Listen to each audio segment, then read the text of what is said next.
Ce programme vous est proposé par Iron.fr, spécialiste running, trail et fitness sur Internet. Sunday Night Production. Dans cet épisode, on reçoit la triathlète Léonie Perriot, tout juste vice-championne de France de cross. On reçoit également Michael Gras. On débriefe de cette édition 2024 des France de cross. Et on fait un point sur nos meilleures chances de médaille et nos qualifiés pour les Jeux Olympiques de Paris. Bref, un programme haut en couleur. C'est parti.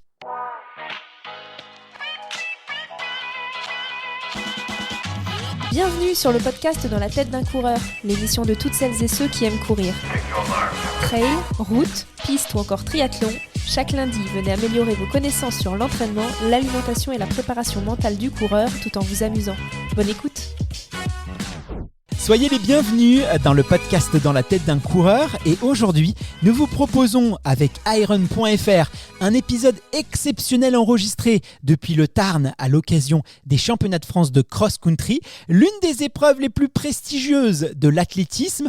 Nous allons dans quelques instants recevoir la triathlète Léonie Perriot, Michael Gras, nouveau champion de France de cross long. Mais avant ça, je vous propose qu'on débriefe ensemble de cette édition 2024 et pour nous aider à décrypter cette épreuve et les stratégies de course, j'ai le plaisir d'accueillir Patrice Bellini, responsable running et cross au sein de la Fédération française d'athlétisme. Il a suivi toutes les courses au plus près des athlètes et il va nous donner son analyse la plus fine. Merci Patrice d'avoir accepté notre invitation. Comment vas-tu aujourd'hui? Est-ce que tu as bien profité du spectacle? J'ai bien profité de tout ça, j'ai les pieds un peu dans la boue, mais j'ai bien profité, c'était une belle édition, oui tout à fait, mais comme les années précédentes. Alors c'est vrai que l'année dernière, les championnats de France de cross-country avaient été marqués par une édition exceptionnelle qui s'est déroulée à Carhaix en Bretagne. Alors la Bretagne, pas se mentir, c'est un lieu qui est reconnu, connu pour être une terre de cross. Et c'est vrai que cette année, on était dans l'Occitanie.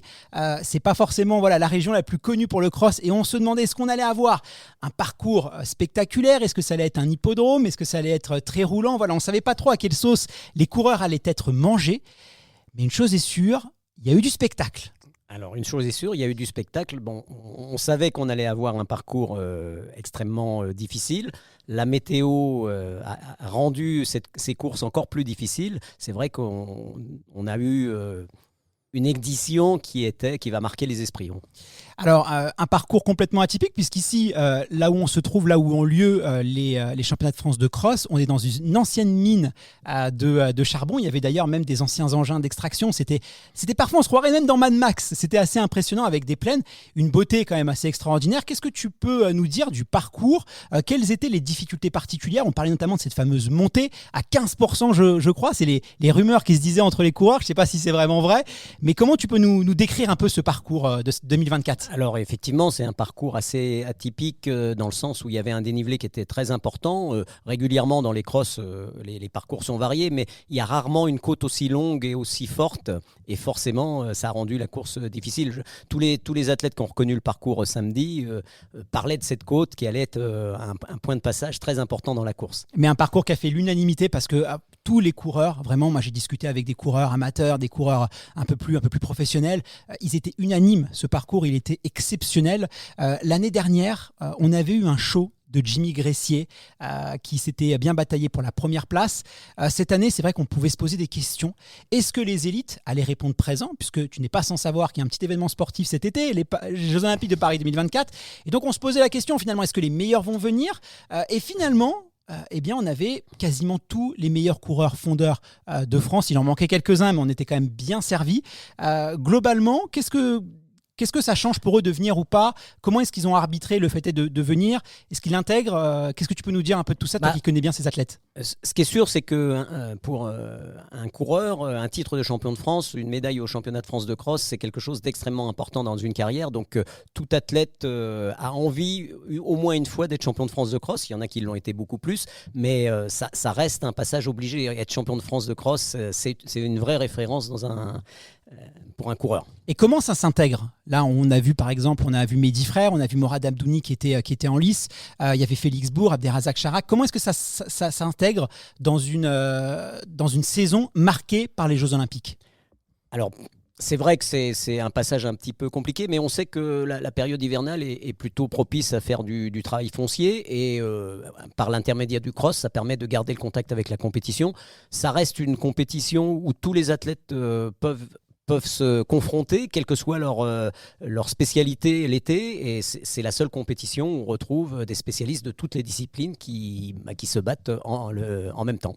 Alors toi, tu as suivi la course aussi bien hommes que femmes. On va parler des hommes et on terminera par les femmes. C'est vrai qu'en favori, on avait quand même un recordman de France sur marathon, Morad Amdouni. On avait Mehdi Frère aussi, qui a impressionné lors de son dernier semi-marathon à Paris la semaine dernière. Marcus aussi, le franco-allemand, qui avait tenu tête à Jimmy Gressier l'année dernière. Félix Bourg, qui était présent. Les prétendants au titre ne manquaient pas. Toi, avant de parler un peu de la course d'aujourd'hui, on va faire durer un peu le suspense. Sur qui tu misais globalement chez les garçons ?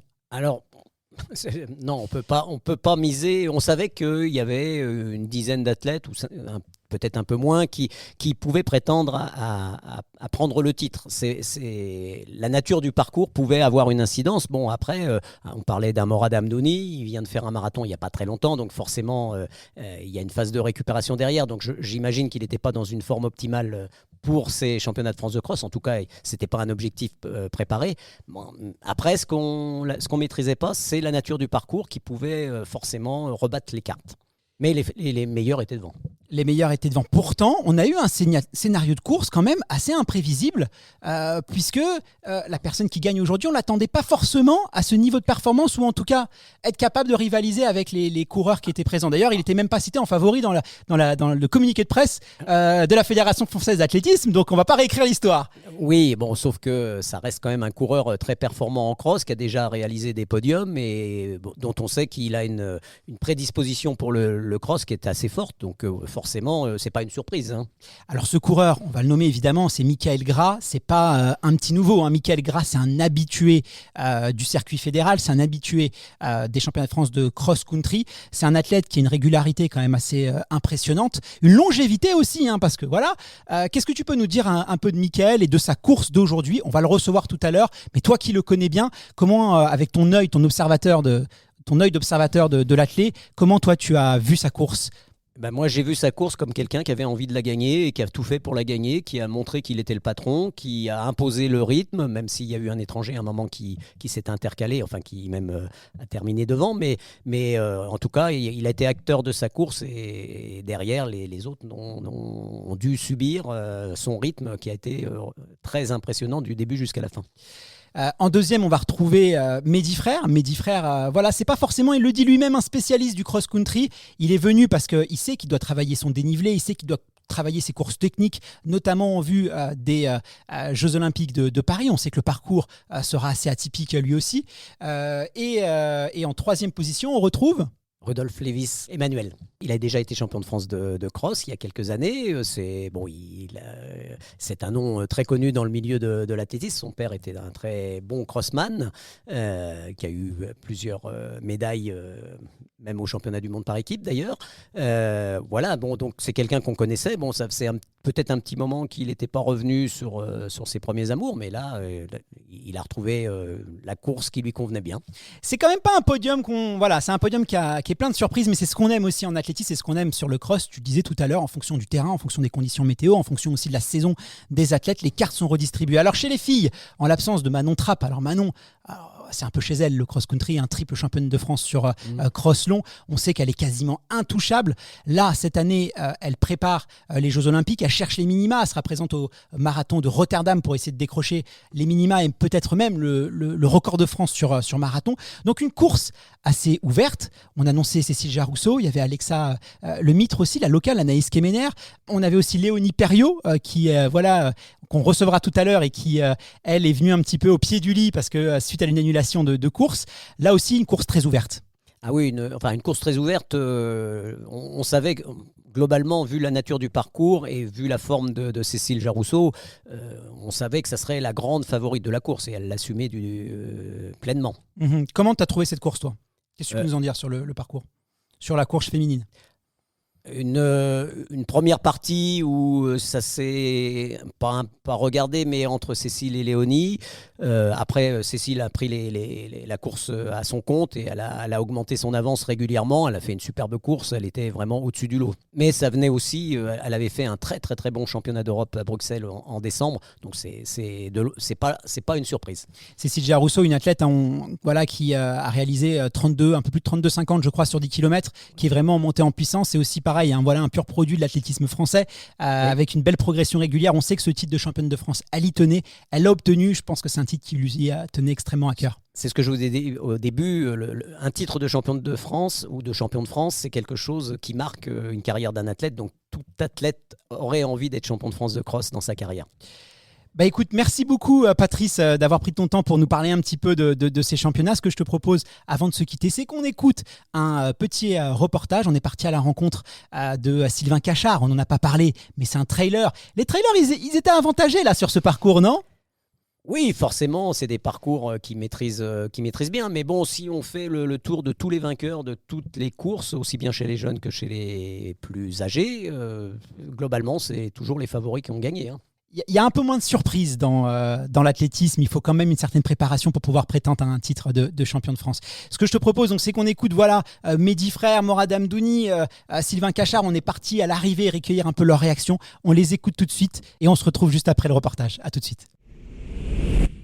Alors je viens de croiser Morad Amdouni. Morad, tu viens de décrocher le record de France sur marathon, tu t'empares de ton propre record. C'est vrai que là, tu étais annoncé en grand favori. Ouais. Et finalement, j'ai l'impression que t'as pas fait une course comme tu l'espérais. C'est quoi, toi, ton regard sur la course d'aujourd'hui ? Bon, aujourd'hui, déjà, c'était c'était le plaisir avant tout. Donc surtout la bonne ambiance, le beau soleil. C'est vrai que j'attendais mieux, hein. Je vais pas me le cacher. Je venais chercher un titre, mais bon...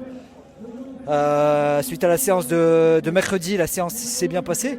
Maintenant, c'est sur un parcours assez ardu comme celui-là. C'est sûr qu'en mangeant de la pizza et des kebabs pendant 10 jours. Parce que tu as mangé des kebabs et des pizzas pendant 10 jours là. Oui, voilà, c'est ça. Mais bon, voilà, c'était de bonnes augures dans le sens où, pour le public, pour les passionnés. Et puis bon, même en faisant 2h03, j'aurais pu... me dire non, laissez ça de côté. Mais aujourd'hui, je l'ai pris dans le cadre de la préparation des Jeux Olympiques. Alors c'est vrai que maintenant, dès que tu t'alignes à une course, on espère que tu fasses le spectacle, on espère que tu fasses le show. C'est une pression, j'imagine. En plus, là, ce que tu me dis, c'est que vraiment, tu as intégré ce cross dans ta prépa, évidemment pour le marathon et notamment les Jeux Olympiques de Paris, j'imagine, qui est certainement ton objectif principal. C'est ça, exactement. Aujourd'hui, j'ai tenté le coup de poker. Maintenant, c'était pas ma priorité.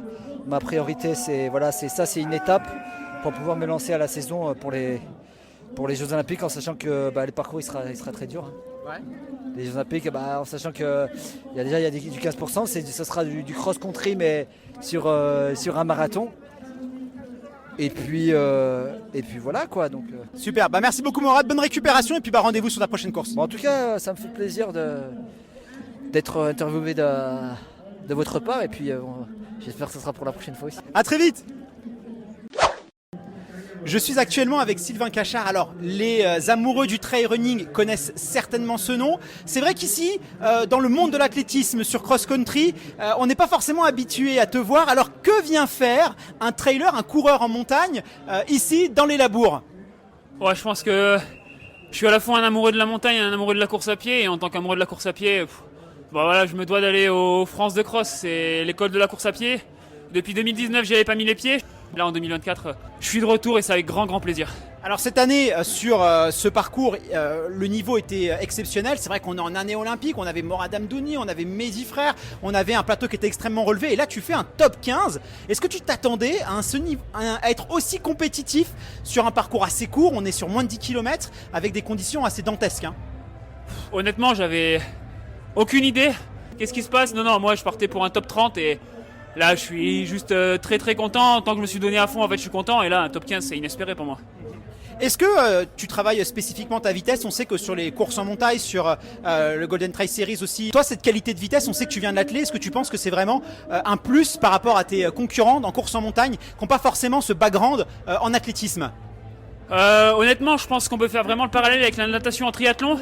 on le voit bien, les triathlètes les plus forts, ils viennent de la natation et c'est quelque chose après qu'ils ne développent plus trop pendant leur carrière de triathlète, mais au contraire qu'ils maintiennent.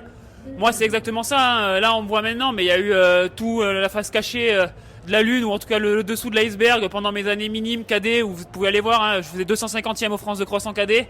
Donc tout ce travail, en fait, je l'ai fait dans l'ombre et maintenant, je viens juste maintenir une capacité à plat. Donc voilà, pour vous donner un ordre d'idée, j'avais pas mis le pied sur la piste avant les inters. Et j'ai fait 3 séances de piste en 3 semaines pour vraiment booster le truc et voilà. Donc, mais c'est mon maximum. Je pourrais pas faire mieux, mais j'arrive à maintenir un peu ce niveau de fond à plat qui est essentiel pour la course en montagne. Ok, bah écoute, on a hâte de te voir courir en montagne. Je te souhaite une bonne récupération et puis rendez-vous en Suisse, à Chamonix et dans les montagnes cette fois-ci. Et dans 4 semaines à Bulle-les-Baronnies pour les France de trail. À très vite.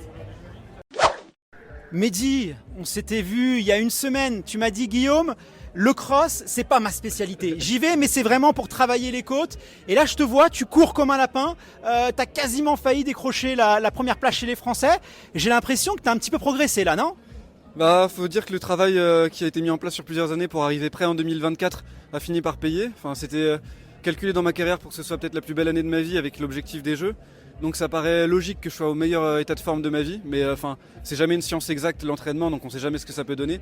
Donc là vraiment, ça tombe au bon moment, quoi. C'est la bonne année pour être bon et puis ça fait un beau podium. Je suis avec 2 champions de France, 2 gars qui sont déjà montés plusieurs fois sur le podium. Donc c'est un honneur d'être avec eux et je me surprends aussi parce que c'est pas un parcours qui est pour moi sur le papier, quoi. D'autant plus que là, tu avais un petit peu la fatigue sur le semi-marathon, même si on sait que les conditions étaient particulières. Je pense pas que tu étais à 110% sur le semi de Paris, mais est-ce que tu étais confiant à l'idée de bien récupérer pour être en forme là sur les championnats de France de cross ? Parce qu'aujourd'hui, tu es un favori, tu es un grand nom, donc tu sais que quand tu t'alignes, les gens vont t'observer, les gens vont aussi avoir un avis sur ta performance, donc c'est aussi une forme de pression. Non, moi j'avais pas de pression. La seule pression que j'avais, c'était pour mon équipe, parce que je veux juste faire la meilleure course possible pour eux, parce qu'on est une famille avec Fontainebleau, donc je me dois d'être à 100% pour eux. Après, ce que les gens pensent, c'est que ça fait toujours plaisir quand c'est du positif, mais après, je veux dire, je cours d'abord pour moi, pour mon équipe, et après pour le public, donc j'ai pas de pression particulière avec l'attente des gens. Surtout que c'est du cross, c'est pas là-dessus qu'on va forcément me juger, on m'attend pas forcément sur les parcours boueux, donc ça peut que être du positif. Je veux dire, si là aujourd'hui j'avais fini 50e, 100e, personne m'en aurait voulu, j'aime pas les crosses de base, mais bon, donc voilà, c'était que du positif pour moi aujourd'hui. Bon félicitations en tout cas, puis bravo au pays de Fontainebleau, Athlétisme 77 à l'époque. On sait que c'est un club qui est toujours présent depuis des décennies sur les crosses, une super team, donc bravo à toute l'équipe. Merci, je peux rajouter un petit mot. Je tiens à préciser que Fontainebleau c'est un club familial et c'est un club formateur. Enfin, je veux dire, on est tous nés dans un rayon de 50 km autour du club et on se connaît tous depuis une dizaine d'années maintenant. Donc voilà, c'est le travail d'un coach, Thierry Chauffin, et de la présidente et de tout ce qui a été mis en place pour que les athlètes se sentent bien et comme une famille, comme à la maison dans ce club-là, quoi. Et puis c'est aussi ma région, donc tu vois, moi je suis content de la mettre à l'honneur. Merci beaucoup, à très vite Mehdi. À plus.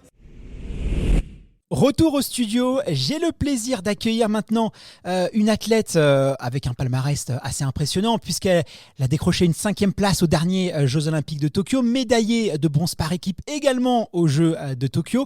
Elle n'est pas spécialiste du cross-country mais des épreuves combinées. Il s'agit de Léonie Perriot. Léonie, merci infiniment d'avoir accepté de répondre à mes questions. C'est la première fois en plus dans le podcast, donc je suis ravi de t'accueillir. Comment est-ce que ça va aujourd'hui ? Ça va très bien, merci. Je suis très ravie d'être là aussi. Ça va, c'est vrai que j'avais pas trop prévu d'être là, mais au final, la course est plutôt bien passée. Après, c'est pas une course que j'avais préparée, donc c'est vrai que sur toutes les portions un peu plus spécifiques, c'était plus compliqué pour moi. Mais la forme a l'air d'être présente, donc c'est plutôt de bon augure pour la suite. Alors, on va apporter un petit peu de contexte. Pourquoi tu dis que tu n'avais pas prévu d'être là ? Parce que tout simplement, tu étais attendu du côté d'Abu Dhabi pour une étape des championnats du monde. Cette étape, elle a été annulée. Et donc, tu as fait un peu les allers-retours entre les avions et les aéroports. Est-ce que tu peux nous expliquer qu'est-ce qui s'est passé ? Pourquoi tu n'as pas participé à cette épreuve du championnat du monde ? C'est ça, donc il y a 48 heures, j'étais encore sur Abu Dhabi. Je me suis levée et là, je reçois un mail qui m'annonce que la course va être sûrement donc, annulée. Donc on est tous très surpris. Et du coup, la course est annulée à 3 heures de l'épreuve. Donc tous dégoûtés parce qu'on s'est tous préparés pour ça. En plus, c'est une année donc, olympique, donc c'est important pour marquer des points, pour aller chercher le dossard olympique. Donc là, je me dis, allez, il y a les France de cross dimanche, je tente le coup. Et donc je regarde les billets, je vois qu'il y a des vols qui vont à Rome. Donc au final, j'ai pris un vol pour Rome, donc avec Léo Bergère. On a atterri à Rome donc samedi matin. Ensuite, on a pris un vol pour Marseille hier soir et on a atterri à Marseille. Et ensuite, il y a Angie, la copine de Léo, qui nous a récupérés, qui nous a amenés ici. Donc, tu es vraiment arrivé au pied du lit. Comment est-ce que tu as géré? Parce que j'imagine que sur la dernière semaine, tu étais en période d'affûtage, mais la fatigue, les aéroports, voilà, comment est-ce que tu as géré un peu tout ça? En fait, je pense que c'est une des premières fois où j'arrive sur un France de cross avec vraiment de la fraîcheur, parce que j'avais prévu de courir vendredi, donc c'est vrai que j'avais vraiment levé le pied sur mon entraînement. Après, c'est vrai que j'ai eu 48 heures de voyage, donc c'est pas forcément l'idéal. Mais j'avais vraiment donc envie de courir. Et puis, j'adore les crosses. Franchement, c'est une discipline où je m'amuse. Donc, je suis très contente d'avoir pris cette décision. Justement, alors on sait que les triathlètes, vous êtes plutôt à l'aise sur les terrains de cross-country. On se souvient aussi qu'en année olympique, Vincent Louis était venu, avait décroché aussi un titre de vice-champion aussi de France de cross-country derrière un certain Hassan Chadi. On sait, l'année dernière, on s'était vu aussi, Léonie, à Carhaix, où tu avais participé au championnat de cross 2023. Qu'est-ce que tu viens chercher en tant que triathlète en cross-country? Parce que c'est vrai que ça peut paraître surprenant pour les personnes qui ne sont pas forcément initiées à cette discipline. Plus jeune, c'est vrai que j'y participais aussi sur les courses UNSS, parce que la saison de tri commence relativement tard. Quand tu es jeune, ça commence au mois de mai, les championnats de France. Donc ça permet de mettre un dossard, de rajouter un peu d'action durant la période hivernale qui peut être un peu longue. Et puis c'est un super entraînement, surtout là sur un parcours comme celui-ci. Il y a quand même vachement de musculaire qui rentre en compte. Et je pense que nous, les triathlètes, on est quand même plus avantageux sur un parcours comme ça. C'est vrai, comment tu l'expliques? Alors, moi, fut un temps dans une ancienne vie, j'étais coureur au Stade Français. Je courais beaucoup aussi avec des triathlètes. Je les battais sur les séances de piste, je les battais sur route, mais sur cross, ils me laminaient. Comment est-ce que tu expliques comme ça que les triathlètes soient aussi intrinsèquement ont des qualités sur le cross? Pourquoi ils arrivent à vraiment tirer leur épingle du jeu dans les labours et à être devant des personnes qui peuvent les battre sur 10 km, qui peuvent les battre sur piste, mais qui sont vraiment très loin sur cross? Comment on peut expliquer ça à ton avis? C'est le vélo? C'est la musculature? C'est le mental? Comment on explique ça? Je pense que plus jeune, il y a aussi le volume, clairement, parce que c'est vrai que nous, les triathlètes, dès les catégories jeunes, on va s'entraîner entre 10 et 20 heures. Enfin, on va dire... Donc du coup, forcément, par rapport à des athlètes qui courent peut-être 8 heures par semaine, donc déjà, il y a le volume global. Et puis après, en effet, je pense que le vélo, la natation, ça nous apporte une caisse supplémentaire et le musculaire aussi au niveau des quadrilles, etc. Et là, sur un parcours comme ça, boueux, je l'ai bien senti que le musculaire était important. Donc je pense que c'est plus ça au final, c'est le fait de faire 3 disciplines, peut-être que ça nous renforce d'une autre manière. Ouais. Et puis vous prenez aussi beaucoup de plaisir, j'imagine qu'il y a un petit peu moins de pression vu que c'est pas un temps fort forcément de votre saison. Toi tu t'amuses ici, j'ai l'impression. Non, franchement c'est vraiment ça, moi je m'éclate à chaque fois. Là j'ai pu faire les régionaux cette année, parce que je suis montée voir mes parents donc en région parisienne, donc j'avais fait déjà les régionaux, donc j'étais un peu, on va dire, frustrée de pouvoir participer qu'à un cross cette saison. Et là, le fait d'avoir pu faire les France, je suis vraiment ravie. Alors justement, on va parler un peu de la course d'aujourd'hui. Tu décroches la médaille d'argent, deuxième place derrière Cécile. Comment est-ce que tu t'es trouvé? Est-ce que tu t'attendais déjà à un niveau de performance et repartir avec la médaille, la deuxième place aujourd'hui? Non, franchement, je ne m'étais pas mis d'objectif particulier. Après, je me savais en forme, parce que c'est vrai que j'ai passé un très très bon hiver, parce que j'ai changé de groupe cette année, j'ai changé de coach. Et c'est vrai que j'ai senti que j'avais progressé, donc c'est pour ça que j'étais d'autant plus frustrée de ne pas pouvoir courir sur Abu Dhabi. Et donc je me savais en forme. Après, ça reste un cross, c'est pas ma discipline. Là, on va dire, mais je suis face à des spécialistes. Donc je suis partie assez prudemment. Au final, après, j'ai pu revenir sur l'avant de la course et je me suis dit, allez, je tente le coup. Et donc on est parti à 2 avec Cécile. Après, c'est vrai que sur les parties un peu plus techniques, notamment descente, relance, je prenais pas mal d'écart. Et au final, je crois au deuxième tour... elle est partie. Et après, j'ai ça, la mi-course, elle a commencé un petit peu à attaquer. Puis tu t'es accroché à la deuxième place. Tu avais quand même pas mal d'écart avec la troisième. Donc j'imagine qu'après, tu étais plus dans le contrôle et tu as voulu maintenir un peu cette médaille d'argent. C'est ça, exactement. Ouais. Alors, on va revenir un petit peu sur les dernières Olympiades, parce qu'il y a un petit événement sportif cet été du côté de Paris. Moi, j'aimerais revenir sur cette 5e place aux Jeux Olympiques de Tokyo, qui avait énormément, alors je vais pas dire surpris, parce que tout le monde était très content de te voir là. C'est vrai que tu es une athlète qui, on sait, a beaucoup de rigueur, qui est une athlète qui aime s'entraîner, qui n'hésite pas à tout mettre en œuvre pour pouvoir aller chercher la performance. Alors on sait qu'il y a des athlètes qui ont une espèce de talent inné et qui y vont un peu au talent, et d'autres qui sont un peu plus des besogneux. Moi, ma perception l'impression que j'ai de l'extérieur de toi, c'est que tu es vraiment une athlète qui met tout en place et qui compte vraiment sur le travail, la discipline pour pouvoir performer. Et c'est vrai que ça avait surpris et tout le monde était très content de te voir sur cette 5e place. Toi, comment tu l'as vécu ces Jeux de Tokyo et ce top 5 olympique? Du coup, moi, c'est vrai que je m'étais surtout préparée pour l'épreuve par équipe, parce que c'était clairement donc, l'objectif de la Fédé. Donc on était 2 avec Cassandre chez les filles. Donc il n'y avait pas d'objectif particulier en fait en indiv. Donc c'est vrai que j'ai abordé la course mais sans pression. Enfin, c'était limite plaisant de juste un peu kiffer le truc, d'être au jeu. Après, bon, c'était en plein Covid, donc c'était pas forcément l'ambiance souhaitée. C'était en pleine pandémie, mais c'était juste en fait trop contente d'être là, parce que c'est vrai que c'est un rêve clairement de pouvoir participer au jeu. Et en fait, tout s'est trop bien passé. C'était assez dingue. Je fais plutôt une bonne natation. Et ensuite, tout s'est trop bien passé. Je cours et ensuite, je pose le vélo pour la 10e place, il me semble. Et au final, j'avais des super jambes. Et j'ai fait que revenir. Et je crois que je fais le 3e temps de l'épreuve. Donc, c'était juste une super journée. Tu m'étonnes que c'était une super journée. Alors j'imagine après que la vie a changé un petit peu, les sollicitations ont dû se faire plus nombreuses. Et c'est vrai que quand on regarde ta courbe de progression, tu es une athlète qui monte en puissance. J'imagine que une 5e place, pourquoi pas une médaille olympique. Là, il y a ces idées qui commencent à entrer en tête. Et j'imagine que ça change la donne, cette 5e place après pour toi. Oui, ça l'a été, sauf que mes 2 dernières années ont été un peu plus compliquées. Donc là, ça va être plutôt de me qualifier déjà, parce que c'est vrai qu'il faut aller chercher ce 3e dossard. Donc ça veut dire être dans le top 30 du ranking olympique. Donc actuellement, je suis 25e. Donc il faut que je conserve ce classement. Donc c'est pour ça que c'est d'autant plus frustrant de ne pas avoir pu courir à Abu Dhabi, parce que c'est des points en moins. Mais surtout me qualifier. Et après, je sais de quoi je suis capable. J'ai déjà fait des podiums sur le circuit. Mais là, c'est vrai que ces 2 dernières années m'ont un peu fait redescendre sur terre, entre guillemets.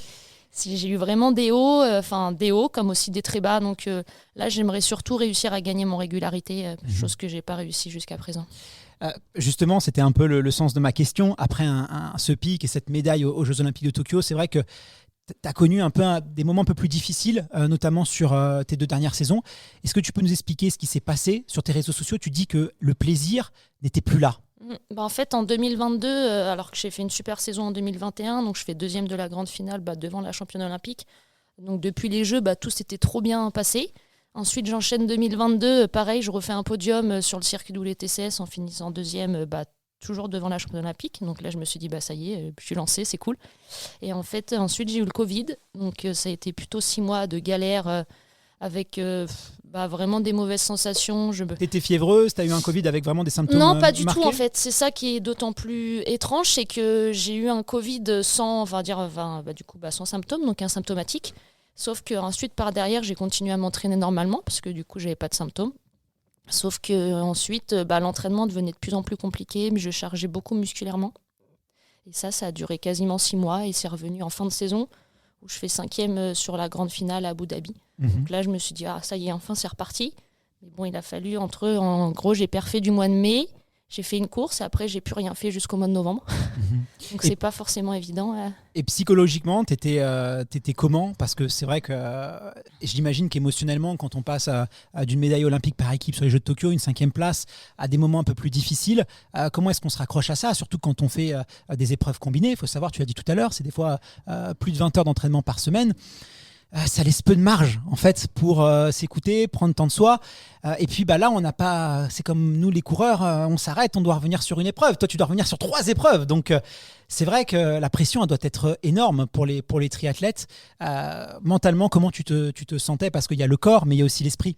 C'est ça en fait. Je me disais, mais ça se trouve, je vais jamais réussir à revenir quoi. Enfin, je suis arrivée entre guillemets donc au bout de ma carrière.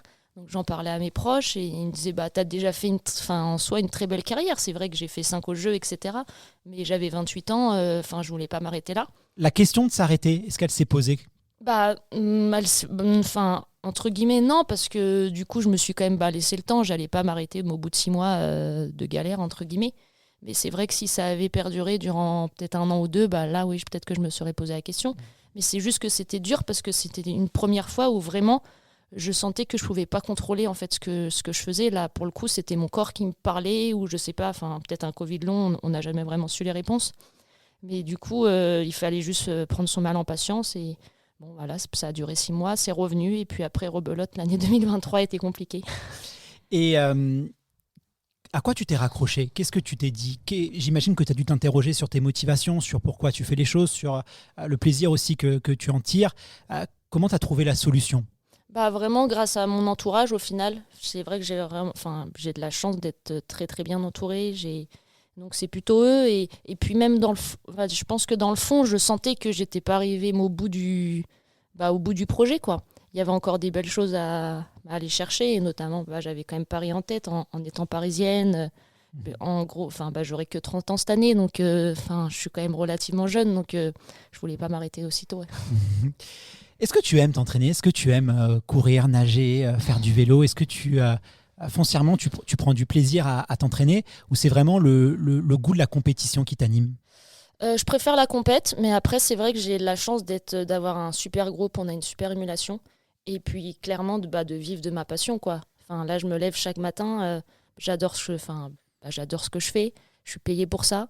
Donc, franchement, c'est un luxe, quoi. Tu cours depuis toute petite, je crois, c'est ça? Oui, en fait, j'ai commencé par la natation et après, je me suis orientée vers le triathlon à l'âge de 12 ans. Comment tu vois la suite? Alors, là, évidemment, il y a les Jeux Olympiques de Paris, mais est-ce que tu te vois rester sur triathlon, peut-être aller sur plus longue distance, ou peut-être aller vers l'athlé? On connaît tes qualités de coureuse. Toi, comment tu vois les choses? Est-ce que tu penses que tu vas rester éternam vitam sur triathlon? C'est vrai qu'on me pose la question parce que je vais avoir 30 ans. Ce qui est très jeune, attention, oui, parce oui. que 30 ans, c'est quand même... il y a un pic de forme pour une athlète. C'est 27-30 ans. En plus, vous êtes moins soumis à la perte de testostérone chez les femmes. On a vu des exemples aujourd'hui, même sur les JO, avec des athlètes un peu plus âgés. Au dernier jour, on a vu une athlète de 40 ans aussi qui a été médaillée olympique. Donc, faut pas... Non, il n'y a pas d'âge, parce que nous, par exemple, une fille comme Flora Duffy, championne olympique à Tokyo, elle avait 34 ans. Donc, il n'y a pas... en soi, moi, l'âge n'est pas une raison de m'arrêter ou quoi que ce soit. Là, c'est plus que j'en ai envie, surtout. Donc, tant que la tête, elle a envie et que le corps répond. Et puis, c'est on va dire, comme je disais, c'est un luxe. Grâce à des sponsors, je peux vivre de mon métier. Je me lève chaque matin pour aller nager, courir dehors. C'est juste un pur bonheur. Donc, tant que je peux continuer ainsi, je continuerai. Après, la suite, je sais pas, peut-être pas sur du long entry, ça m'attire pas plus que ça pour le moment. Mais c'est vrai que j'aime beaucoup courir. Donc, c'est quand même plus simple de courir que faire du triathlon. Donc, on a plus de temps. Oui, voilà. Donc, pourquoi pas. Franchement, le marathon, c'est vrai que ça m'a attiré. Surtout là, j'ai un peu suivi toute la période olympique des filles et tout. Et c'est vrai que j'aime, pourquoi pas le marathon, même après peut-être des trucs, je pense, un peu plus longs. On verra. Ce sera un plaisir en tout cas de te voir sur marathon. Alors justement, on va enchaîner un petit peu sur Paris 2024. Tu l'as dit, tu n'as pas encore ton ticket pour les Jeux de Paris, mais dans la préparation, j'imagine que tu commences déjà à te préparer parce que c'est maintenant le compteur tourne et on arrive vraiment de plus en plus proche de la date. Comment tu vas travailler justement ces Jeux de Paris aujourd'hui? Tes marges de progression, où est-ce que tu vas aller les chercher? Est-ce que tu penses que c'est à vélo, à natation, en course à pied? Sur quoi tu vas mettre le poids du corps dans ta préparation? C'est sûr qu'avec mon entraîneur, on a coché cette date. Donc la course a lieu le 31 juillet. Donc on fait tout pour être en forme ce jour J. Donc là, il va falloir aller chercher ce dossard. Mais j'espère clairement y être et pas juste pour y participer. Coubertin, il est gentil. Mais je souhaite vraiment y être performante, surtout en ayant fait 5e en effet des derniers Jeux. Donc après... on va dire que cette année, j'ai quand même eu l'impression, cet hiver, j'ai passé vraiment un très très bon hiver. C'est une des premières fois où j'ai pas de coup de mou, j'ai pu vraiment faire toutes les séances qu'on voulait avec mon entraîneur et j'ai senti que j'avais progressé surtout. Donc, même à 30 ans, on continue de progresser. Donc, et après, c'est surtout, moi, on va dire... Tu as progressé où justement? C'était levier de progression où tu l'as senti vraiment? Les trois, ouais, c'était... Sur les 3 disciplines, j'ai senti que j'avais passé un cap. Donc, du coup, c'était vraiment plutôt très motivant pour la suite. Et surtout sur la partie natation, parce que moi, c'est ce qui pêche actuellement en triathlon. Parce que vélo, course à pied, je pense avoir le niveau, entre guillemets, des meilleurs. Mais par contre, c'est la natation qui me pénalise. Donc, je pense avoir bien travaillé cet hiver là-dessus. Justement, en parlant de natation, les Jeux Olympiques de Paris 2024 auront une particularité, c'est qu'il y aura certaines épreuves en extérieur et notamment la natation qui est prévue dans la Seine. Ça fait beaucoup débat justement ce choix du comité olympique de Paris 2024 d'organiser ces épreuves là. Il y a un côté aussi un petit peu carte postale, j'imagine. Comment est-ce que toi tu perçois cette décision-là ? Moi, j'ai confiance envers les organisateurs. Je crois qu'il y a Macron qui a annoncé récemment qu'il irait se baigner. Donc, ils le disent tous, hein. On n'en a jamais vu encore un président le faire. Hidalgo, Macron. Voilà. Mais non, franchement, j'ai confiance. Et puis, pour moi, c'est pas possible autrement que faire un triathlon au jeu. Donc, en effet, il n'y a pas de plan B. Justement, voilà, c'était ma seconde question. On a entendu dire que ça a même été une déclaration officielle qu'en cas de... Alors, pour donner un petit peu d'explication, l'une des particularités de la Seine, c'est qu'il y a un système d'eau usée qui fait que quand il pleut beaucoup sur Paris, les eaux usées se mélangent avec les eaux de pluie et tout se déverse dans la Seine puisque les canalisations sont les mêmes. On n'arrive pas, voilà, donc forcément il y a des problèmes de polluants et de danger pour la santé des coureurs. Et on sait que s'il pleut beaucoup, potentiellement la Seine ne sera pas praticable sans mettre en danger la santé des athlètes. Et donc ce qui a été dit, c'est qu'il n'y a pas de plan B et que donc ce ne sera plus un triathlon, mais une épreuve en duo. Alors tu nous as dit tout à l'heure que toi tu n'aimais pas nager. Peut-être que tu te dis, voilà, ça peut être aussi, être pas mal pour toi. Non, ça serait, pour moi c'est impossible. On fait du triathlon, on fait pas du duathlon. Donc, je sais qu'il y a une autre date par contre en cas d'eau, en effet, d'eau entre guillemets usée, polluée du moins. Il y a une autre date de prévue. Donc, mais après, j'ai confiance en la météo. Pour toi, c'est pas envisageable. Voilà, tu préfères pas te poser de questions. On fait du triathlon, on fait pas du duathlon. Oui, ce serait quand même dommage. Et puis j'imagine c'est que les jeux. Quand on veut une médaille d'or, on veut une médaille sur triathlon. Ouais. Et après, c'est toujours le meilleur le jour J qui compte. Hein, oui. Faut être prêt le jour J. Il faut qu'il y ait là. Tout le reste, c'est voilà. C'est un peu le destin. Donc, on mérite toujours une médaille. Ça, je ne crois pas. Mais c'est sûr qu'elle aurait une saveur un peu particulière. C'est ça. Mais vraiment, j'y pense pas du tout. Je sais que les journalistes nous posent beaucoup la question. C'est vraiment le sujet. Mais franchement, j'y pense pas et je m'entraîne pour être performante le 31 juillet. Alors l'avantage, c'est que vous allez être au centre de l'intérêt médiatique puisque ça passionne les gens, cette histoire de Seine. Oui, c'en est un. Tout le monde va regarder et puis... honnêtement, il faut reconnaître si l'eau est de qualité, c'est ce que je vous souhaite, parce que j'espère quand même que... Bon, moi, je pourrais pas me baigner dans la Seine, donc j'ai beaucoup de respect, même si j'imagine qu'avec la perspective des Jeux de Paris, la carte postale peut être quand même très très belle. S'ils arrivent justement à assainir cette eau, c'est quand même hors norme. Voilà, il faut quand même se remettre dans le cœur. S'il n'y a pas de problème sanitaire, ça va être magique quand même.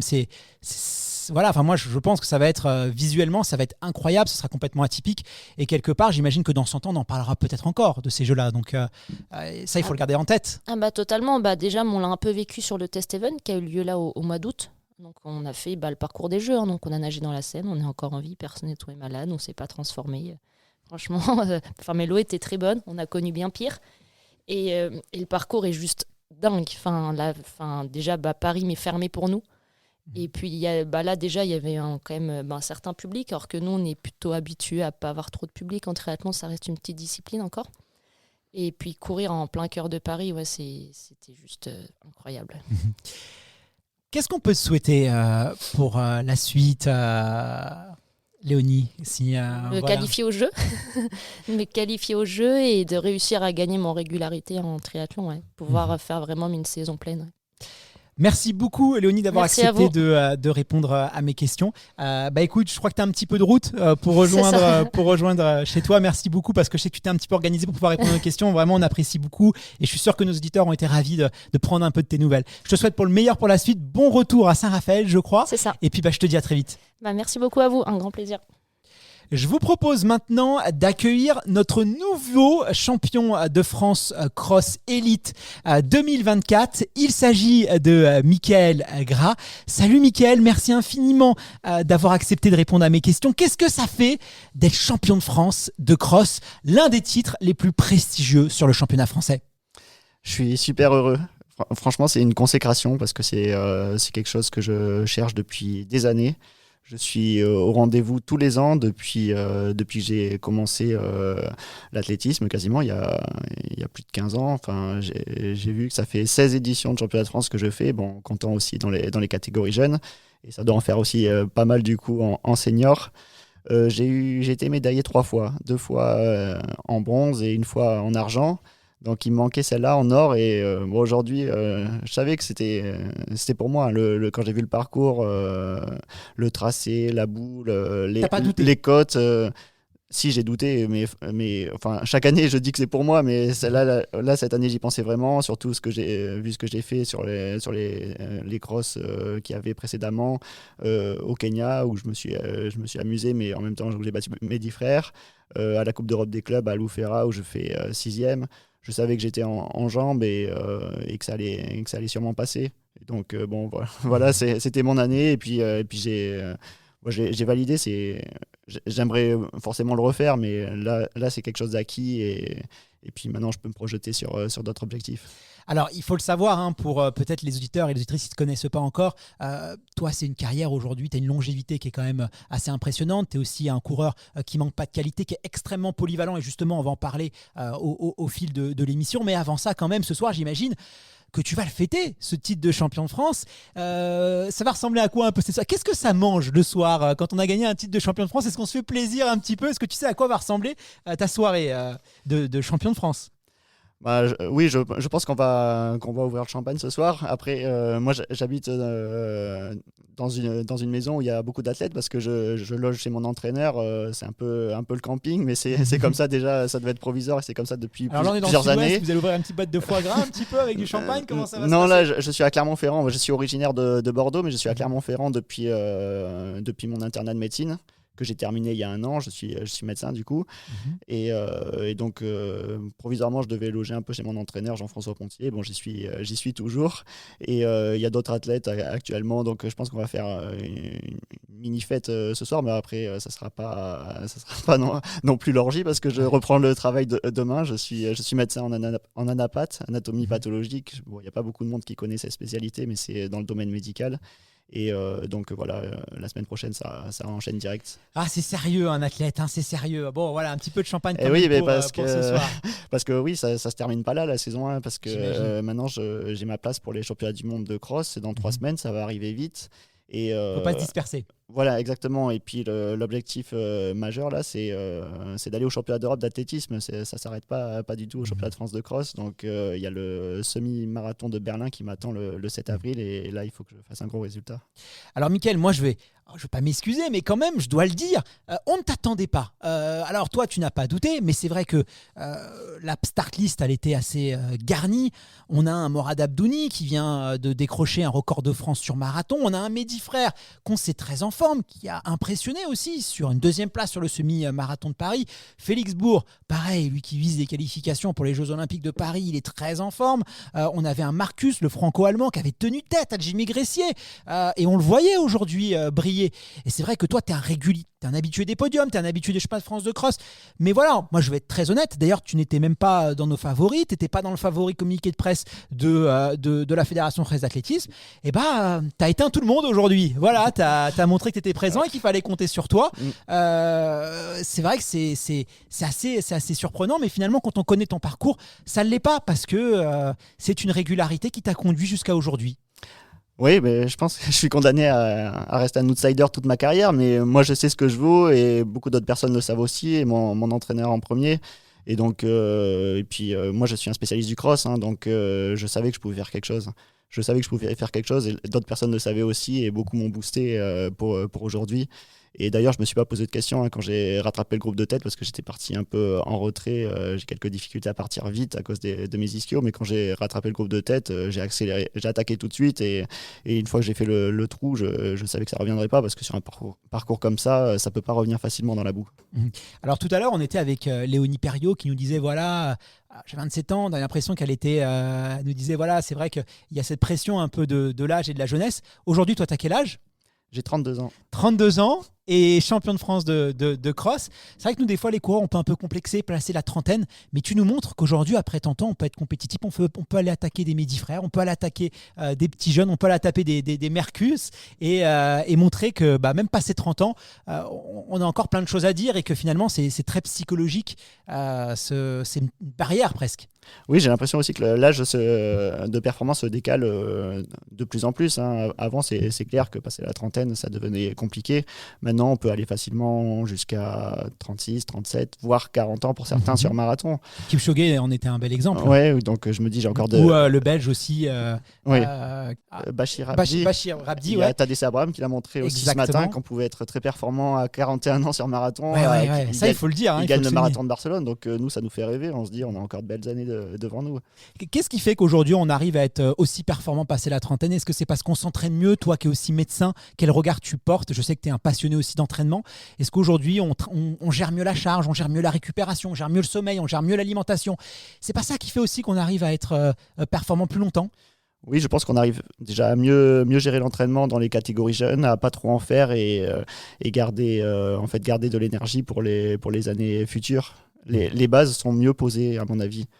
Alors, j'ai eu un petit message d'une personne qu'on a, un ami commun, Fred Bellouz, entraîneur au Stade français d'athlétisme, qui était ancien co-animateur du podcast, qui m'a envoyé un petit message en me disant « Bon, j'imagine que tu vas recevoir dans l'émission Mickaël, passe-lui le bonjour de ma part. » Et il m'a dit « Moi, Mickaël, c'est vraiment un athlète que j'apprécie beaucoup, humainement et aussi de par sa carrière. » Il m'a dit « C'est quelqu'un d'extrêmement polyvalent, c'est quelqu'un qui sait courir le 1500 mètres, c'est quelqu'un qui sait courir le 5 km, le 10 km, c'est quelqu'un qui sait courir le semi, des distances plus longues, c'est quelqu'un qui n'hésite pas même à aller sur le marathon des sables, parce qu'il faut le dire à nos auditeurs, tu avais fait un top 10 au marathon des sables, je crois en 2014, à une époque où personne n'allait sur ces courses-là quand on était en haute performance sur la route. Toi, tu es un véritable touche-à-tout. Qu'est-ce que tu aimes comme ça dans la course à pied? Qu'est-ce qui te branche? Justement, de pouvoir toucher un petit peu à tout et de se faire plaisir sur plein de disciplines différentes.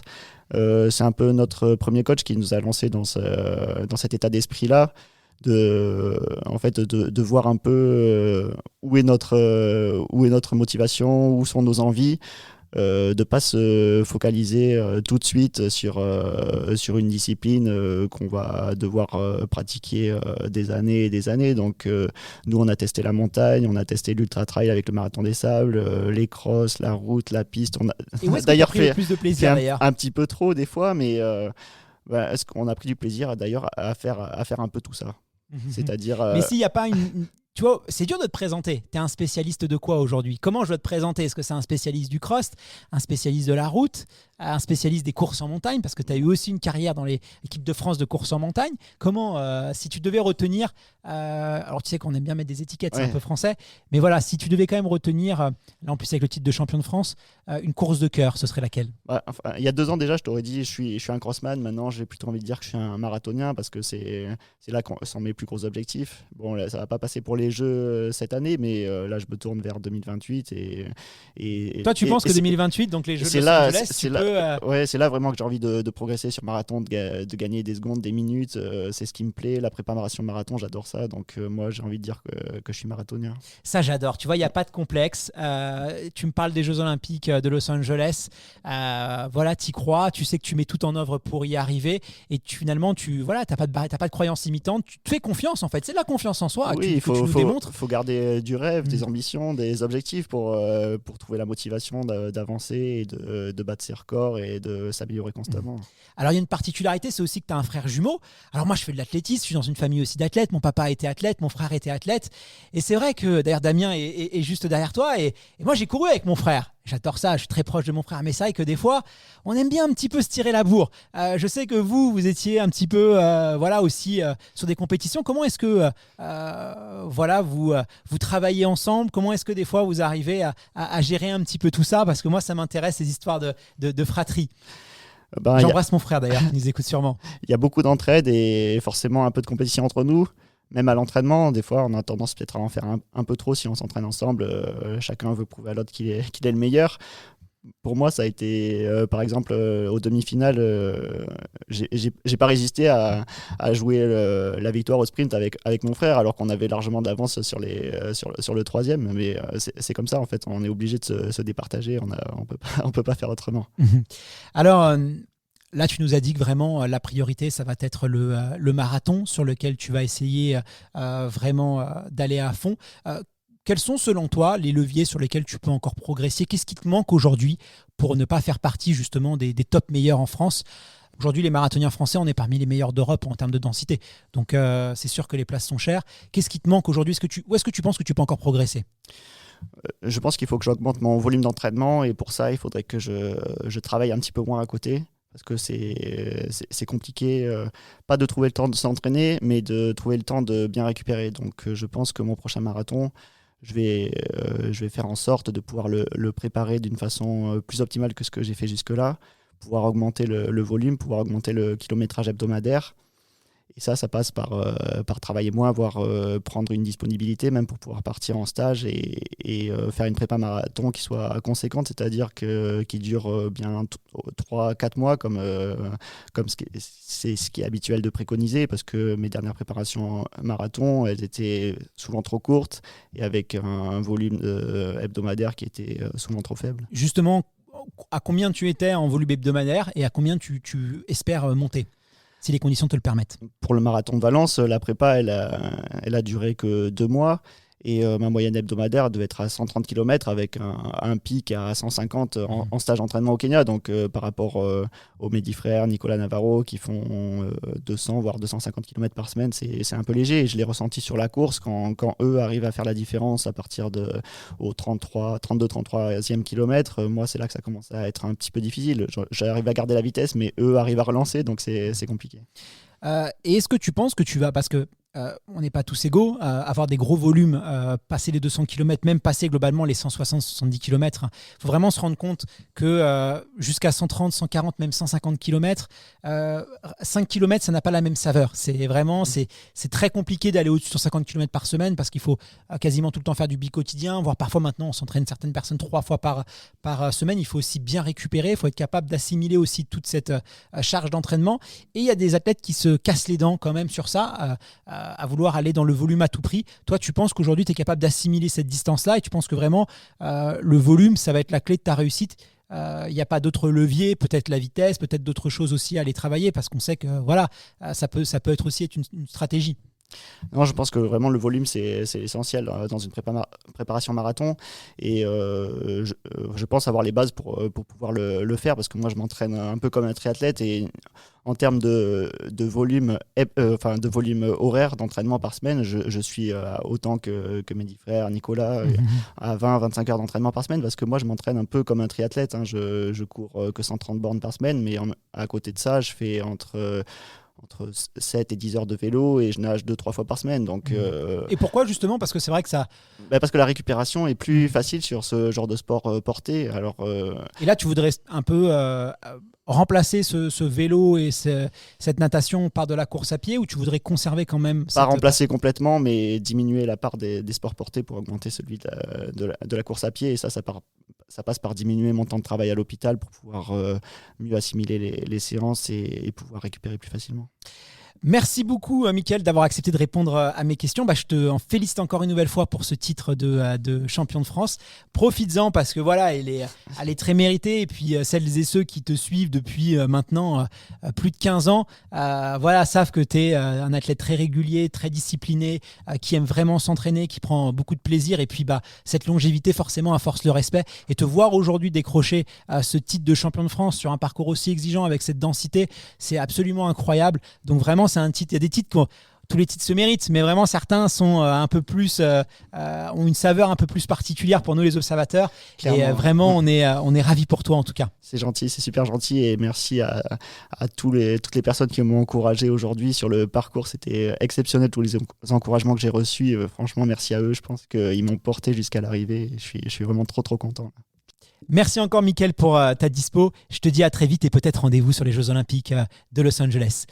Justement, En parlant de Jeux Olympiques, je vous propose maintenant qu'on fasse un point sur Paris 2024. Quels sont les athlètes sélectionnés en équipe de France? Quelles sont nos meilleures chances de médaille? Je sais pas vous, mais je trouve que c'est très difficile d'y voir clair dans cette sélection et donc on va essayer de démêler tout ça. Et pour nous aider, j'ai le plaisir d'accueillir Jean-Baptiste, responsable de la boutique Iron House of Performance dans le 94 et expert en athlétisme. Salut Jean-Baptiste, merci beaucoup d'avoir accepté cette invitation. Comment vas-tu après ce championnat de France haut en couleur qui a rempli toutes ses promesses? Merci beaucoup Guillaume, c'est un grand plaisir de vous retrouver sur le podcast de la tête d'un coureur. C'est vrai que c'était un week-end incroyable, je pense que tous ceux qui sont passés avant moi ont déjà dû le dire, mais on a vécu un week-end fabuleux, une météo incroyable, le parcours des Titans, il a bien porté son nom, c'était vraiment top. Nous on était là sur la boutique officielle toute la journée et c'est vrai que les gens étaient de super bonne humeur, une vraie ambiance. Enfin, là, moi j'aime mon sport et je sais pourquoi aujourd'hui en tout cas, c'est sûr. Alors justement JB, toi tu es un vrai passionné de l'athlétisme. Si je t'ai fait venir, c'est pour une raison très simple, c'est pour que tu nous aides à y voir plus clair sur ces Jeux Olympiques de Paris, parce qu'aujourd'hui on est dans le flou. Qui est qualifié, quelles sont nos chances de médaille? Est-ce que tu peux nous aider à y voir un petit peu plus clair? Est-ce que déjà toi, tu comprends un peu cette sélection? C'est quoi ta perception, toi qui es aussi un initié? Oui, tout à fait. Alors c'est vrai qu'en effet, on suit ça. Alors il y a deux choses. Déjà, on a l'impression que les JO, c'est à la fois encore hyper loin et en même temps, c'est déjà demain. Et c'est vrai que ça, c'est quelque chose qui me paraît assez encore fou. C'est qu'on a cette perception-là d'une faille temporelle. On ne sait pas trop. On a l'impression que ça va nous tomber dessus, mais on ne le sent pas encore non plus. On en parle depuis tellement de temps aussi qu'on a l'impression que voilà, ça fait des années qu'on nous parle. Et c'est vrai que là, on est à 200 jours, un peu moins même. Ouais. Et on a du mal à y croire, quoi. Mais là, c'est demain, quoi. Les Jeux, c'est demain. Vraiment demain. Alors il y a plusieurs choses. Parce que déjà, pour que tout le monde comprenne, c'est qu'il y a différents types de qualifications. On peut pas résumer en un mot puisqu'il va y avoir plusieurs façons de se qualifier. Alors on distingue déjà les performances de longue distance comme le marathon où là il y a déjà eu une première annonce de liste. C'est-à-dire que World Athletics avait voulu définir 80% de leurs qualifiés déjà avant l'année 2024. Donc c'est pour ça qu'à la fin janvier, on a déjà eu 4 noms qui sont sortis. Je vais essayer de ne pas les oublier, mais donc on a Mehdi Frère qui avait fait les minima. On a également donc Nicolas Navarro qui a également fait les minima. Chez les filles, on avait donc Mélodie Julien et Megdes Voldou qui ont donc fait les temps et qui sont donc officiellement qualifiés. Donc pour eux, c'est bon, ils ont leur ticket d'or. Pour eux, c'est bon, ils ont le ticket, c'est gagné. Et c'est pour ça qu'ils vont avoir la possibilité de se préparer sans le stress de la qualification. Et justement, alors Méline Rollin, qui a décroché le record de France sur marathon, donc aujourd'hui c'est la plus performante sur le papier. C'est la meilleure française. Est-ce qu'il y a des chances qu'elle ne soit pas aux Jeux Olympiques? Alors, vu la réglementation, c'est probable. C'est-à-dire qu'aujourd'hui, elle est la 3e place et il n'y a que 3 places. Ça, faut bien avoir conscience de ça. Donc, il n'y a que 3 places. Elle est pour l'instant la 3e à partir au jeu. Mais si dans les 2 prochains mois, on a une autre Française qui fait mieux. Manon Trapp, par exemple. Ça peut être Manon, ça en peut être d'autres. Si on a une qui prend sa place, elle saute. Alors qu'elle aura le record de France en ce moment. Incroyable. Qu'elle et ça, est meilleure. Horrible. C'est horrible. Incroyable. C'est horrible. Voilà, donc pour elle est un petit peu avec l'épée de Damoclès. Elle sait qu'aujourd'hui, c'est la meilleure Française de tous les temps, on peut le dire. Elle a le record de France. Mais malgré ça, s'il y en a une qui fait mieux, elle se fait chipper sa place. Mais c'est pas injuste ça, parce que l'idée, c'est quand même d'envoyer celles et ceux qui sont les plus performants et performantes sur la course. Une sélection aussi lointaine, s'il y en a été présélectionné il y a 1 an. On peut être blessé, on peut avoir des soucis. Est-ce qu'il n'y a pas quand même une anomalie quelque part? Alors, on est face à une discipline comme le marathon qui ne permet pas de se courir tous les week-ends. On sait très bien que Asdin ou d'autres sur le 1500, ils vont en enchaîner des meetings et il n'y aura pas de souci pour eux. Par contre, là, on voit que tout de suite, sur le marathon, on ne peut pas en faire un toutes les semaines pour essayer de s'améliorer. Donc, ça permet aussi à ceux qui ont fait leur minima dans les temps, c'est ce qui était annoncé dès le départ, les règles étaient posées. Ça leur donne du temps pour se préparer et arriver au pic le jour J. Donc c'est vrai que celles ou ceux qui sont aujourd'hui en train de courir, c'est le cas de Mourad Amdouni qui est dans le même principe, il a le record de France, il a aujourd'hui le meilleur temps, il est donc le 3e pour l'instant à avoir son ticket, mais si demain il y en a un autre qui vient et qui lui passe devant, ça sera terminé pour lui aussi. Hassan Chadi, on est sûr de le voir aux Jeux Olympiques ou pas? On sait que c'est un petit peu plus compliqué pour lui en ce moment. Oui, c'est plus compliqué pour Hassan. C'est vrai que ça fait un petit moment qu'on le voit un peu moins. On sait qu'il continue à s'entraîner. Je pense qu'il y croit toujours. C'est vrai que je ne l'ai pas vu depuis un petit moment pour lui en parler. Mais bon, ça fait partie des gens qui ont la capacité de le faire et qui... Mais il n'a pas encore son ticket d'or alors qu'il était quand même dans un top 10 au dernier championnat du monde. Exactement. Alors ceux qui ont été finalistes au championnat du monde, c'est vrai qu'ils ont une priorité. Notamment, c'est ce qu'on va arriver sur la piste. Sur la piste, ça va être le cas. On sait que par exemple, Sacha Zoya a déjà une priorité en fait de qualification parce qu'il a fait 6e au championnat du monde l'année l'année dernière, et donc il rentre en priorité. Après, pour les autres, ça va être des minima ou un ranking. C'est là la particularité aussi sur la piste. Alors justement, toi qui connais très bien le monde de la piste, de l'athlète, du sprint, aujourd'hui, quels sont les Français qu'on va voir dans les différentes disciplines, aux Jeux Olympiques en tout cas, qui sont assurés d'être de la partie, en dehors du marathon et de la route? Alors, je veux surtout pas essayer d'en oublier. Enfin, je vais en oublier, c'est sûr, et je veux surtout leur les dire. Têtes d'affiche, voilà, en tout cas. les têtes d'affiche, ça c'est important. Maintenant, tout le monde a encore la possibilité. Sur une année JO, il peut y avoir des performances incroyables. On a vu le retour notamment de Sirena Samba Mayela, qui a fait médailler vice-championne du monde cet hiver en salle. On voit qu'elle revient à son meilleur niveau. Donc, typiquement, c'est une très grosse chance pour cet été, évidemment, de qualification. Mais encore une fois, je le redis pour tous les téléspectateurs et tous les auditeurs, il n'y aura rien de défini sur la piste avant que la saison ne soit terminée. Alors, tu es un observateur de l'athlétisme en France, tu suis cette compétition depuis plus de 20 ans. Selon toi, quels sont tes poulains, si on doit faire un petit peu des pronostics? Peut-être des gens qui jouent au paris sportif qui nous écoutent. Selon toi, quelles sont nos meilleures chances de médaille? C'est vrai que dans les médias, ça tape pas mal sur les athlètes, pas seulement les athlètes dans l'athlétisme, au judo, à la boxe. C'est vrai que ça, voilà, il y a un petit peu un French bashing sur les athlètes en disant limite à quoi ça sert quand on envoie des Français, on va juste être spectateur de nos propres JO. Toi, quelle est ta perception par rapport à ça? Est-ce que tu penses qu'on a quand même des chances de ramener des médailles? On se souvient malheureusement des derniers championnats du monde où ça a été extrêmement déceptif. Ouais, alors moi je pense que j'avoue que j'étais très déceptif, enfin très peu pessimiste, très peu optimiste et donc très pessimiste. Voilà, il y a 2 ans. Et aujourd'hui, je vois une génération qui est vraiment dans une très belle évolution. Alors, on a des disciplines phares qui sont toujours là. On sait qu'on est quand même bon sur les haies, que ce soit chez les garçons. On a vu encore juste Koumaté qui cartonne, Willem Bellossian qui aurait pu faire un gros truc cet hiver aussi. Il y en a plein d'autres. Sacha, évidemment, s'il arrive à nous faire aussi une belle saison. Il y a plein d'athlètes sur les haies qui peuvent vraiment nous... Moi, on pourrait presque aller chercher 3 garçons en finale des JO. Alors après, la médaille, là, c'est une course, hein, on sait que tout peut se faire. Il y a des épreuves comme la perche, où on a aussi une capacité, un vivier depuis des années. On a aujourd'hui 5 Français qui peuvent faire plus de 5,75. Donc ça, c'est des chances de médaille. Maintenant... Le sprint, comment va le sprint français, le 100, le 200 mètres? On se souvient, Christophe Lemaitre aussi, qui avait décroché cette médaille inattendue, sa dernière médaille, Jimmy Vico. Où est-ce qu'on en est un peu du sprint français? Moi, je t'avoue qu'étant passionné de fond, demi-fond, je suis un petit peu moins l'actualité du sprint. Où est-ce qu'on en est? Est-ce qu'on a encore des sprinteurs français capables d'aller faire des finales, voire même de décrocher des médailles? Alors aujourd'hui, je ne veux pas du tout leur mettre le chat noir, mais c'est vrai qu'aujourd'hui, le sprint français va pas hyper bien. On n'a pas des grosses têtes d'affiche comme on a pu l'avoir à l'époque de Christophe ou même de Jimmy et d'autres. Chez les filles, ça commence un petit peu à pousser. On a Orliane qui a fait une très belle saison. Il y en a d'autres qui sont en train d'arriver. En fait, on a une génération assez jeune qui, je pense, ne sera pas encore complètement mature au jeu, mais qui va prendre toute son ampleur et qui, à mon avis, dans 4 ans à Los Angeles, pourra être vraiment performante. Sur le 400, ça descend. Sur le 4H, ça descend aussi. Sur le 100, le 200, on a des performances qui progressent. Chez les espoirs, chez les juniors, ça a été un carton l'année dernière. Mais on n'est pas encore au niveau mondial. Honnêtement, si on a une finale, ça sera déjà très bien, je pense. On peut aussi espérer peut-être le relais. On l'a vu ce dernier championnat du monde, le relais, ça nous avait porté chance. Le relais, c'est toujours très apprécié téléspectateurs parce que c'est l'esprit d'équipe. Ça fait du bien ces images-là. Et puis nous, en tant que téléspectateurs, on se prend toujours au jeu. On se souvient au championnat d'Europe, ces émotions des épreuves de relais. Est-ce qu'on va avoir du spectacle là aussi, à ton avis? Alors la grosse force de l'équipe de France là-dessus, c'est qu'elle prépare ces événements. Contrairement à pendant des années, les Américains, les Jamaïcains qui ne préparaient pas les relais. Nous, on prépare les relais depuis des années. Je connais bien la team relais. Ils se retrouvent, ils font des rassemblements, ils préparent vraiment la saison.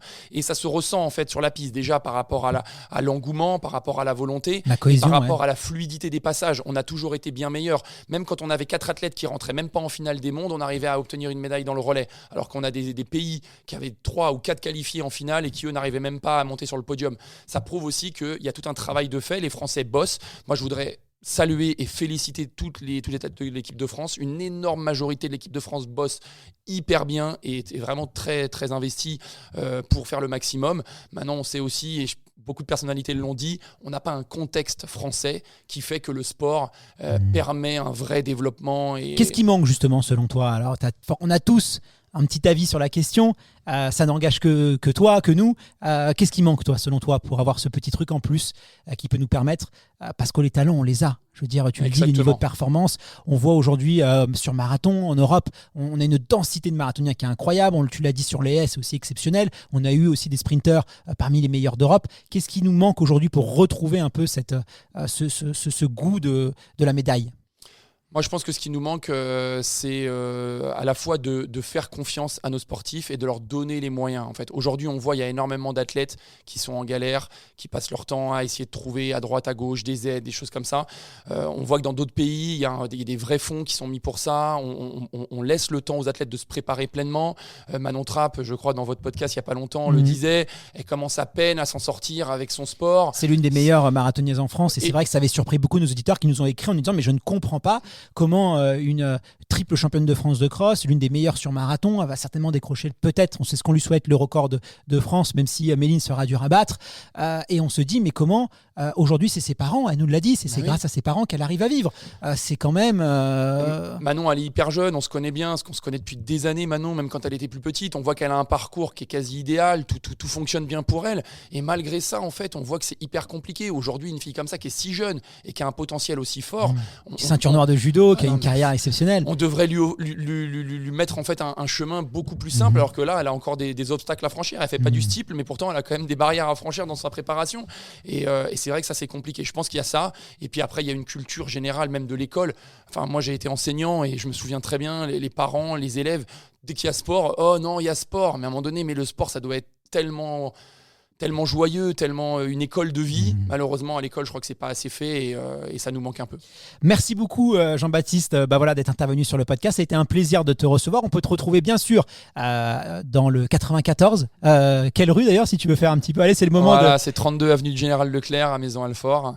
Donc on aura le plaisir de retrouver tout le monde. Je rappelle qu'on a le plus grand choix de produits d'athlétisme d'Europe. Si vous cherchez des pointes, si vous cherchez de l'équipement d'athlètes, si vous cherchez des équipements dédiés à la performance, c'est la Mecque. Voilà, on va pas se mentir. Et puis parmi les équipes, je le redis, c'est important, on a des sauteurs en hauteur, des lanceurs, des coureurs. Les gens sont servis par des vrais spécialistes, quoi. Merci infiniment Jean-Baptiste, merci à toutes celles et ceux d'avoir suivi cet épisode jusqu'au bout. On se retrouve dès vendredi prochain pour un nouvel épisode du podcast Dans la tête d'un coureur. À très vite. Merci beaucoup, au revoir.